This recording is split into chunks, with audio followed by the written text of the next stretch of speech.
बिस्मिल्लाहिर्रहमानिर्रहीम। अस्सलातु अस्सलामु अलैका या रसूल अल्लाह सल्लल्लाहु अला मोहम्मद। दुरूद इब्राहिमी में इतनी ज़्यादा पावर है कि जब आप जो भी सोचोगे अल्लाह ताला आपको वो अता करेंगे। दुरूद इब्राहिमी के पढ़ने से आपको सब कुछ मिलेगा, जिस चीज़ की भी आप ख्वाहिश करोगे, लेकिन वक्त लगेगा।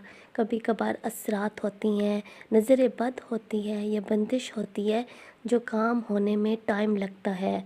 शैतानी असरात होते हैं जो आपको दुरूद पाक नहीं पढ़ने देते। कुछ वक्त लगता है, पुराने असरात होते हैं, जाते जाते टाइम लगता है, 1 साल भी हो सकता है, लेकिन मिरेकल्स इंसान की ज़िंदगी में ज़रूर होते हैं। नामुमकिन काम ज़रूर मुमकिन होते हैं। अल्लाह ताला आपके लिए ज़रूर आसानियाँ पैदा करते हैं।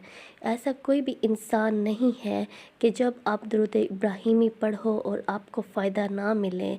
आपको फ़ायदा ज़रूर मिलेगा अगर आप साथ साथ इस्तिग़फ़ार का भी विर्द करते हो, तो अल्लाह ताला इस दोनों अस्कार की वजह से आपकी ज़िंदगी में ज़रूर मिरेकल्स लाएंगे और आपकी ज़िंदगी को ज़रूर तब्दील करेंगे। अपने अल्लाह पर भरोसा करें, चाहे आप जितनी भी मुसीबतों में या जुल्म में या किसी भी परेशानी में हो, तो मत घबराएं, क्योंकि हमारा रब हमारे साथ है। दोनों जहानों का जो मालिक है, सरदार है, सब कुछ उसी अल्लाह के हाथ में है। तो हम दुनिया वालों की तकलीफ़ों से, दुनिया वालों के जुल्म से हम क्यों डरें।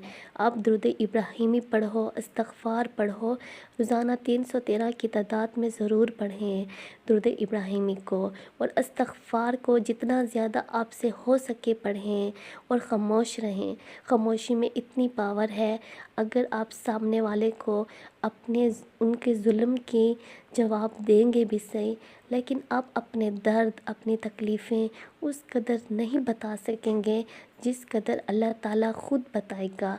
आपकी ख़ामोशी ख़ुद बोलेगी। आपने अल्लाह पे भरोसा रखना है। आप एक कीमती चीज़ को पा चुके हो, कीमती मोती को पा चुके हो, जो दुरूद इब्राहिमी एंड इस्तिग़फ़ार है। फिर आपको बोलने की कोई ज़रूरत नहीं और ना ही किसी से मदद मांगने की ज़रूरत है। अल्लाह ताला ख़ुद आपकी मदद करेंगे। अपने दिमाग को, अपने दिल को तमाम दुनिया की परेशानियों से और मुसीबतों से ख़ुद को महफूज रखो। किसी के बारे में कुछ ना सोचो कि कौन आपके साथ क्या बुरा कर रहा है, या किसी से डिस्कस करने की या मदद लेने की कोई ज़रूरत नहीं। आपने अल्लाह से मदद मांगनी है, अल्लाह के सामने अपने सारे प्रॉब्लम्स डिस्कस करने हैं और अपने दुरूद पाक के साथ हज़रत मोहम्मद सल्लल्लाहु अलैहि वसल्लम की बारगाह में अपने सारे पैगामात, अपनी सारी परेशानियाँ पहुँचानी हैं।